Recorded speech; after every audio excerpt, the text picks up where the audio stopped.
Hey guys, welcome to our YouTube channel. ఈరోజు second Karthika సోమవారం అనమాట. సో ఈరోజు మార్నింగే గుడికి వెళ్ళి పూజలన్నీ చేయించుకొని వచ్చాము.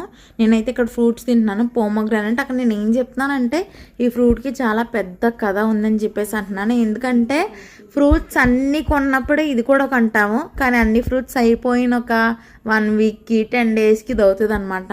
ఎందుకంటే ఇది ఒలుచుకొని ఆ గింజలను తీసి సెపరేట్ చేసి కడిగి తినడం అంటే చాలా పెద్ద ప్రాసెస్ కదా. సో అదే చెప్తున్నాను అక్కడ నేను. సో దీన్ని మా మదర్ నీట్గా క్లీన్ చేసి ఒక బాక్స్లో వేసి పెట్టిన తర్వాతనే మేము తింటాము. మేము ఓపెన్ చేసుకుని అసలు తినమన్నమాట.